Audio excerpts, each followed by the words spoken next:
Morning class. बेटा physics में मैं आपको रेजिस्टेंस इन पैरेलल सीरीज बता चुका हूँ। अब जो आपका नया टॉपिक चलेगा वो है heating effect of electric current.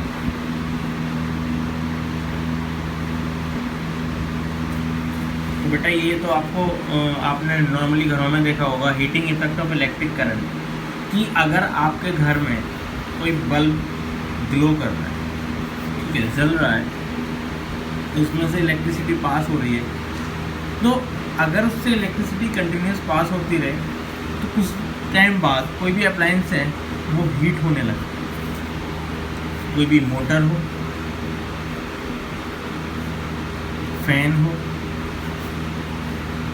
ठीक है, कुछ भी आप देखते हो कुछ समय बाद उसमें से हीट प्रोड्यूस होने लगती है। होता क्या है बेटा कि आपके पास एक बैटरी है। बैटरी क्या होती है? उसके अंदर केमिकल रिएक्शंस होती हैं। केमिकल रिएक्शंस की वजह से क्या होता है? इलेक्ट्रॉन ट्रांसफ़र होते हैं, ठीक है। इलेक्ट्रॉन क्या होते हैं? ट्रांसफ़र होते हैं। किसकी हेल्प से? किसकी हेल्प से होते हैं बेटा? उसके टू टर्मिनल्स की हेल्प से।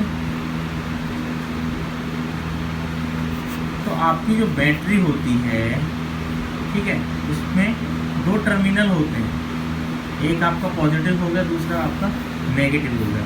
इसके अंदर आपकी केमिकल रिएक्शन होती है जिसकी वजह से इनसे क्या निकलता है? आपका इलेक्ट्रॉन ट्रांसफ़र होता है। इलेक्ट्रॉन ट्रांसफ़र से क्या होता है? बताया था, charge transfer of electron from one body to another body. तो आपका एक बॉडी तो ये हो गया बैटरी, और जिससे मान लो आपने कुछ भी ओपन किया है, ठीक है, एक बल्ब ही आपने अगर जलाया है, ग्लो किया है, तो उसमें क्या होगा? इलेक्ट्रॉन्स आपके जाएंगे। आपके इलेक्ट्रॉन्स का इसमें यूज़ क्या हो रहा है? For light.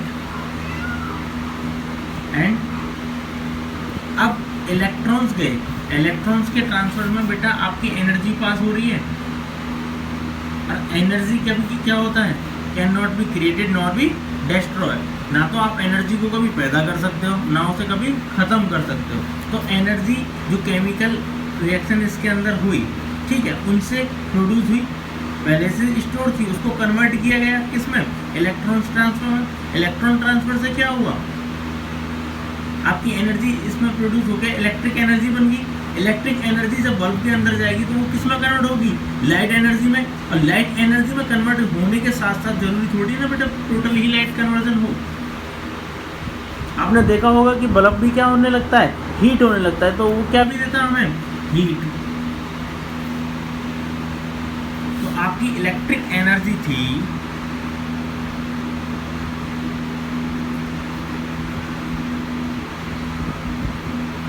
वो किस किस में कन्वर्ट होगी? Light energy plus heat energy. अब ये जो हीट एनर्जी हुई है, इसी को हम क्या कहते हैं? Heating effect of electric current, ठीक है। इसके बाद हीटिंग इफेक्ट का क्या होता है? हम यूज करते हैं।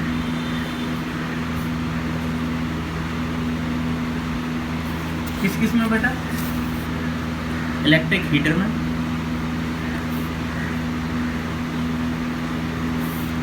इलेक्ट्रिक आयरन, ठीक है, अब एटसेट्रा आप कुछ भी यूज़ करते हो, इंडक्शन चूल्हा हो गया, ठीक है, जिसमें हीटिंग इफेक्ट ज़रूरी है उसमें आप, ठीक है, पानी गर्म करने की जो रॉड होती है उसमें भी आपका हीटिंग इफेक्ट वर्क करता है, करंट पास होता है, करंट से हीटिंग इफेक्ट हीट एनर्जी निकलती है, हीट एनर्जी से क्या होता है, हीटिंग इफेक्ट प्रोड्यूस होता है। अब हीटिंग इफेक्ट के लिए देखना बेटा, जो आपने पावर इसमें आप क्या है भाई, इसमें एक पावर प्रोड्यूस हो रही है, पावर बन रही है, वो पावर किस किस से बन रही है, आपका पोटेंशियल डिफरेंस कुछ था भाई, कुछ ना कुछ तो आपके वोल्टेज थे, करंट जो आ रहा था, कुछ चार्ज पास हो रहा था, पर्टिकुलर टाइम पीरियड में हो रहा था, जो चार्ज जा रहे थे, जो चार्ज ट्रांसफ़र हो रहे थे वो पर्टिकुलर टाइम में जा रहे थे कंटिन्यू, ठीक है। और आपने पढ़ा है बेटा पीछे कि I इजिकल टू क्या होता है, Q/T, तब P इजिकल टू क्या होगा बेटा, V इंटू आई, तो आपका पावर इजिकल टू क्या होगा, V है, ठीक है। आपको ओम्स लॉ के according V equal to IR होता है, तब P इजिकल टू क्या हो जाएगा, I स्क्वायर R,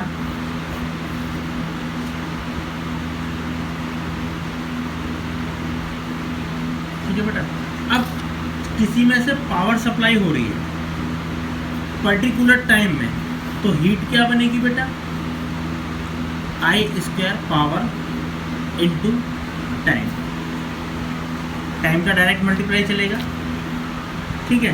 तो ये क्या बन जाएगा आपका, H equal to I square R T, जिसे बेटा जूल्स लॉ कहते हैं। कौन सा law, joules law.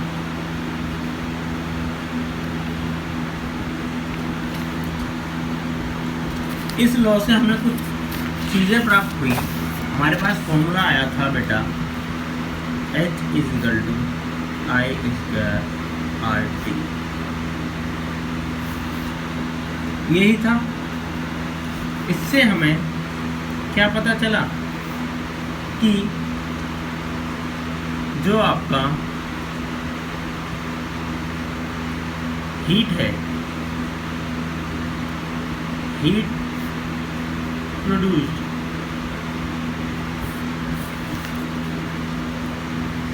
in a resistor is directly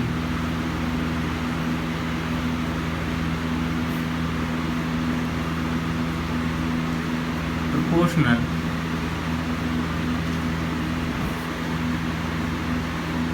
to the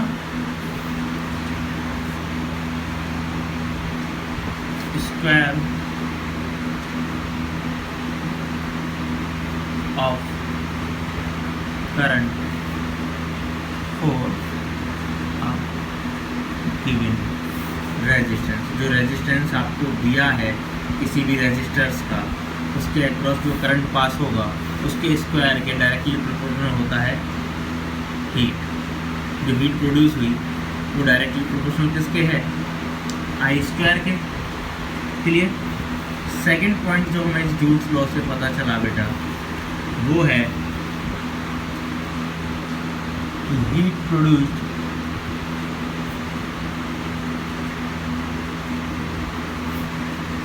in a resistor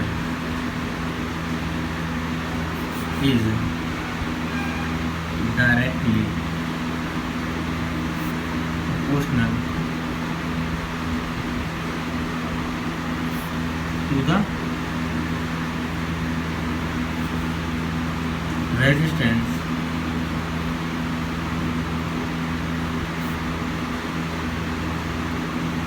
for a given current।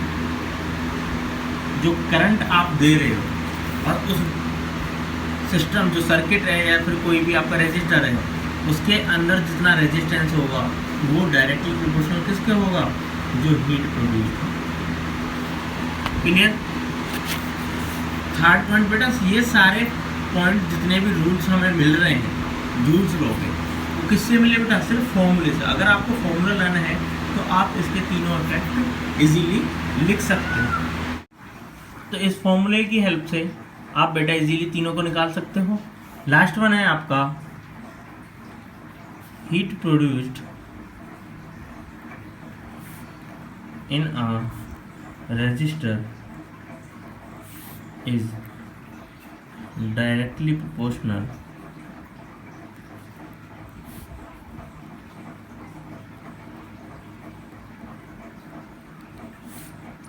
to the time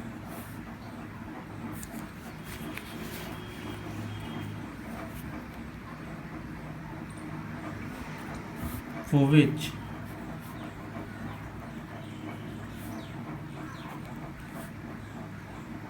the current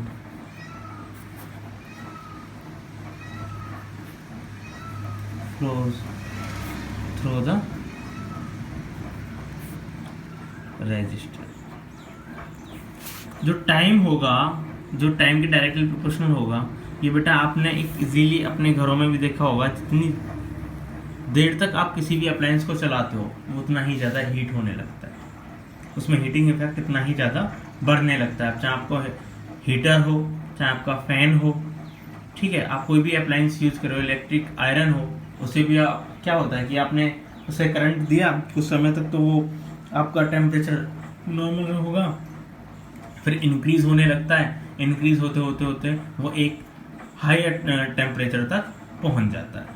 ठीक है, तो बेटा ये हीट प्रोड्यूस में जूल्स लॉ के तीन अलग अलग कंडीशंस थी कि जो हीट प्रोड्यूस होगी वो डायरेक्टली प्रोपोर्शनल होगी किसके? करंट के स्क्वायर के। हीट प्रोड्यूस जो होगी रेजिस्टर्स के अंदर वो डायरेक्टली प्रोपोर्शनल होगी रेजिस्टेंस के। हीट प्रोड्यूस जो रेजिस्टर्स के अंदर होगी वो डायरेक्टली प्रोपोर्शनल होगी टाइम के। जितना टाइम आप ज़्यादातर अप्लायंस को चलाओगे उतना ही ज़्यादा वो हीट होगा, जितना ज़्यादा आप करंट दोगे उसके स्क्वायर के बराबर उसमें हीटिंग इफेक्ट प्रोड्यूस होगा। इसका सबसे बेस्ट एग्जांपल, अगर आप दोनों घर के अप्लायंसेस को मेन वायर से कनेक्ट कर देते हो तो क्या होता है, कोई भी बल्ब या कुछ भी होता है वो आपका तुरंत ही डैमेज हो जाता है। ठीक है, उसका रीज़न क्योंकि उसको करंट इतना हाई मिलता है और उसके स्क्वायर के बराबर वो हीट प्रोड्यूस करता है, जिसकी वजह से वो उसको नहीं गेन कर सकता और जिसकी वजह से वो ब्रेक हो जाता है। क्लियर जी? आगे बेटा देखो, एग्जाम्पल है, एग्जाम्पल कह रहा है an electric iron consume energy at a rate of 840 watt when heating is at maximum rate and 360 watt when the heating is at the minimum। एक इलेक्ट्रिक आयरन है वो 840 वाट एनर्जी कंज्यूम करती है, कब? जब हीटिंग सबसे हायर हो, वो अपने हायर टेम्परेचर पर हो, और जब वो हीटिंग इफेक्ट सबसे कम होगा, ठीक है, वो कितना होगा? 360 वाट। वोल्टेज कितना आ रहा है? 220 volt. What are the current and the resistance in each case? ठीक है बेटा, देखिए एग्जाम्पल आपका 12 है। आपको पता है कि P = VI होता है, ठीक है, तो पहली कंडीशन क्या है आपके पास? When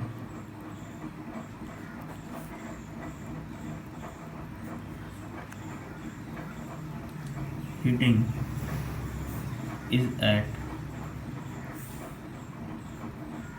maximum rate। ठीक है बेटा, इस फॉर्मूले से I की वैल्यू जब V इधर आएगा तो अपॉन में आएगा, वो हो जाएगा P/V। I आपको निकालना है, P आपको दे रखा है, ठीक है, कितना? 840 एट मैक्सिमम बेटा, वॉट अपॉन 220 वोल्ट। क्लियर? इसे सॉल्व करोगे आप, आपका आएगा 3.82 एम्पियर। ठीक है बेटा, नेक्स्ट कंडीशन है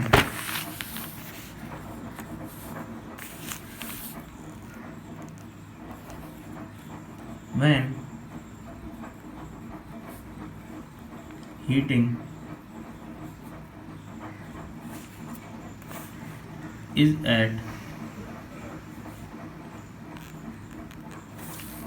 minimum रेट। फिर वही आई आपका 360 वाट अपॉन 220 वोल्ट, इसे सॉल्व करोगे आपका आएगा 1.64 एम्पीयर। अब आपको आई की वैल्यू दोनों कंडीशंस में पता है, आपको वी आपको पता ही है, R equal to V upon I होता है। सॉल्व कर दो बेटा, क्या आएगा? इसका रेजिस्टेंस 220 वोल्ट अपॉन 1.64 एम्पीयर। इसे सॉल्व करोगे 134.15 ओम, ये आपकी रेजिस्टेंस की वैल्यू है। ठीक है,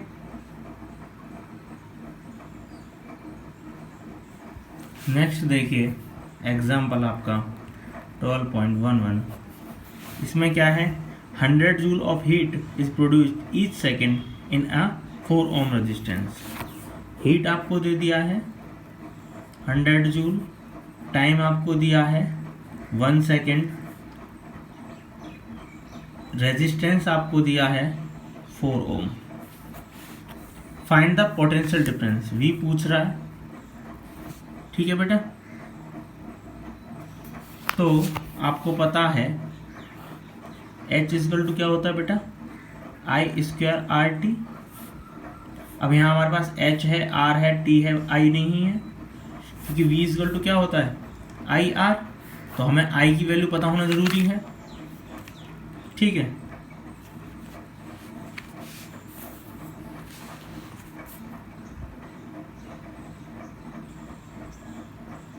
इसके लिए आप क्या करोगे? आई की वैल्यू निकालोगे। आई की वैल्यू निकालने के लिए I square equal to H upon R T. ठीक है बेटा, उसके बाद स्क्वायर को जब आप उधर लेके जाओगे तो ये अंडर रूट में हो जाएगा एच अपॉन आर टी। अब इसे सॉल्व करो, 100 था, 4 इंटू 1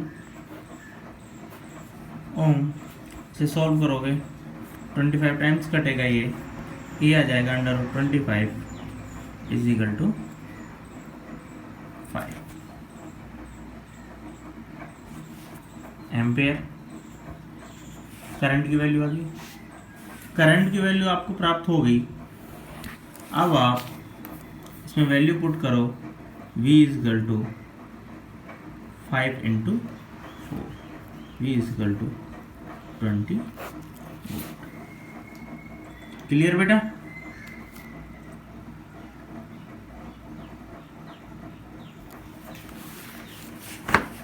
उसके बाद नेक्स्ट टॉपिक है हमारा practical applications of heating effect of electric current.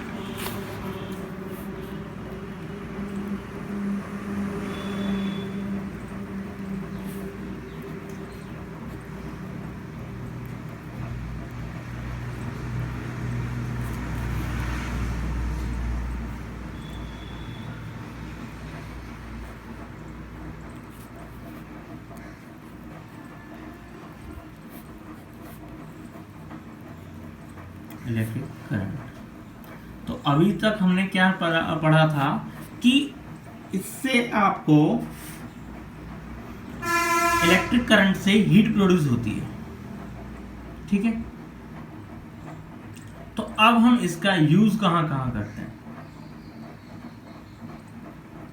तो आपका जूल्स लॉ आप पढ़ चुके हो। जूल्स लॉ के अकॉर्डिंग आपने पढ़ा था कि वो डायरेक्टली प्रोपोर्शनल आई स्क्वायर के होता है, डायरेक्ट प्रोपोर्शनल रेजिस्टेंस का होता है, और डायरेक्टली प्रोपोर्शनल किसके होता है? टाइम के। ठीक है, तो अब इससे हम क्या करेंगे? इसका यूज जो अब क्या हुआ, इलेक्ट्रिक हीटर में हुआ था,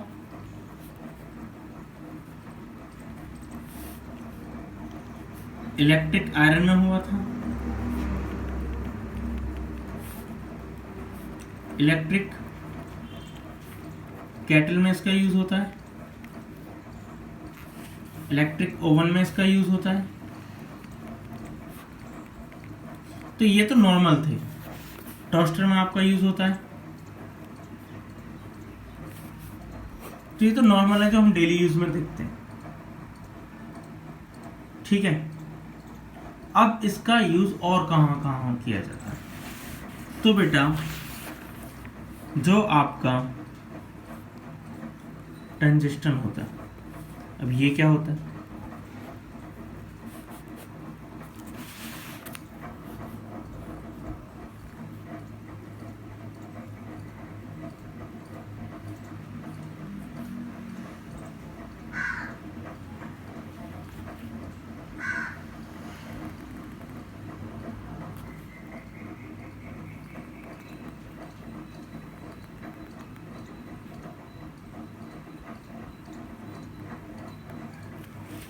ये बल्ब है आपका, इसके अंदर ये वायर यूज है, इसी को हम टंजस्टन, ठीक है। जिस एलिमेंट का ये बना होता है वो एलिमेंट क्या कहलाता है? टंजस्टन। और बेटा इसका मेल्टिंग पॉइंट जो होता है, याद रखना, मेल्टिंग पॉइंट ऑफ टंजस्टन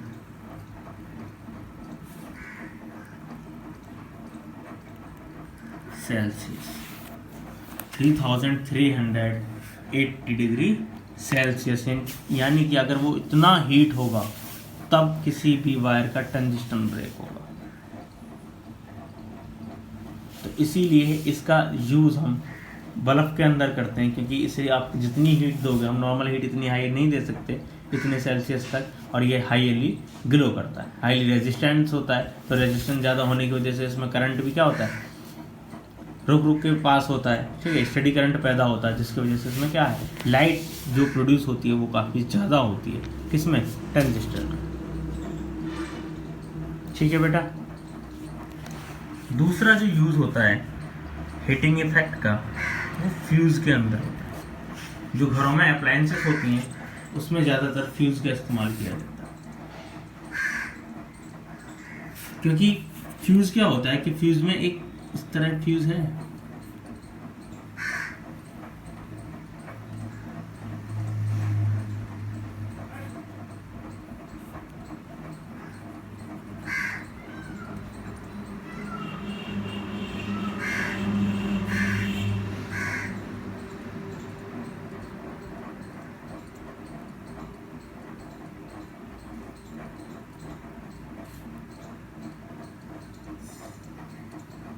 ये आपका फ्यूज हो गया। इसमें जो ये वायर कनेक्टेड होता है बेटा, इससे इलेक्ट्रिसिटी पास होती है। और ये वायर इतना थिन होता है, इतना पतला होता है कि अगर इससे आप अप्लायंसेस को ज़्यादा वोल्ट दोगे, जैसे 220 वोल्ट पे ये अप्लायंस वर्क करता है, ये 300 वोल्ट तक इजीली कंज्यूम कर लेगा। बट अगर आप 300 प्लस जाते हो, 400 या 500 वोल्ट आप इसको देते हो, तो अप्लायंस से करंट भी तो इसी से पास हो रहा है। ये क्या होगा, वायर ब्रेक हो जाएगा, और ब्रेक होते ही आगे की जो इलेक्ट्रिसिटी थी उसका ट्रांसफर रुक जाएगा, और आपकी जो भी अप्लायंस आप यूज कर रहे हो वो सेफ रहेगी। तो मोस्टली अप्लायंसेस जितनी भी होती हैं सब में फ्यूज वायर, या घर में भी स्टार्टिंग में आपके जहाँ से अप्लायंस स्टार्ट होती है वहाँ फ्यूज का इस्तेमाल किया जाता है। मोस्टली आपने देखा होगा जो घर में हमारा इलेक्ट्रिक बोर्ड होता है उसके इस कॉर्नर में फ्यूज लिखा हुआ होता है। इस फ्यूज का वर्क यही होता है बेटा कि इससे पूरे सर्किट में इलेक्ट्रिसिटी पास हो रही है। अगर इलेक्ट्रिसिटी हायर आएगी तो ये ही ब्रेक करके इलेक्ट्रिसिटी को आगे जाने से रोक देगा, और आपके घर की सारी अप्लायंसेस बच जाएंगी। ठीक है बेटा, ये इसके व्यूज होते हैं। उसके बाद आपका लास्ट टॉपिक है बेटा इलेक्ट्रिक पावर। पढ़ा था हमने P इक्वल टू क्या होता है बेटा, VI, ठीक। इसको हम P equal to I square R भी लिख सकते हैं, बताया था मैंने आपको, V equal to I R होता है। याद रखना SI unit of power is watt. Watt में हम इसको कैलकुलेट करते हैं। अगर इसके अकॉर्ड देखें तो इसकी वोल्ट होगी इनटू एम्पेयर, जिससे क्या बनता है हमारा वाट। ठीक है, तो अगर किसी भी सर्किट के अंदर आप 1 वोल्ट पोटेंशियल डिफरेंस दे रहे हो इनटू उसमें 1 एम्पेयर ही करंट जा रहा है, तब आपका पावर जो कंज्यूम होगी, जो वो पावर कंज्यूम करेगा वो 1 वॉट करेगा। ये काफ़ी स्मॉल क्वांटिटी होती है तो हम इसको किलो वॉट में यूज़ करते हैं, मीन्स 1000 वॉट। ठीक है बेटा,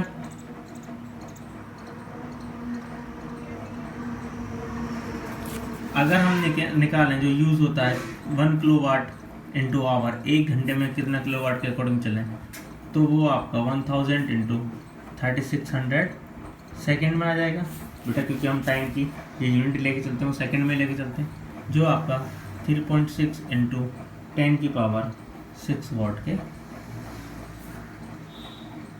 ये आपकी इतनी एनर्जी कंज्यूम करता है 1 घंटे में। 1 किलो वाट एनर्जी कंज्यूम करने के लिए, ठीक है, ये है आपका टोटल। वॉट सेकेंड जो आपका होता है वो जूल होता है, तो इतनी एनर्जी कंज्यूम करेगा कोई भी अप्लायंस 1 किलो वाट का, कब? 1 घंटे चलने पर वो 3.6 इंटू 10 की पावर 6 जूल एनर्जी कंज्यूम करता है। ठीक है बेटा, इसके क्वेश्चन आंसर रह गए चैप्टर के, वो मैं आपको नेक्स्ट वीडियो में कराऊंगा। पहले इंडेक्स क्वेश्चन करेंगे, फिर एक्सरसाइज के क्वेश्चन करेंगे। ठीक है, आज के लिए इतना ही।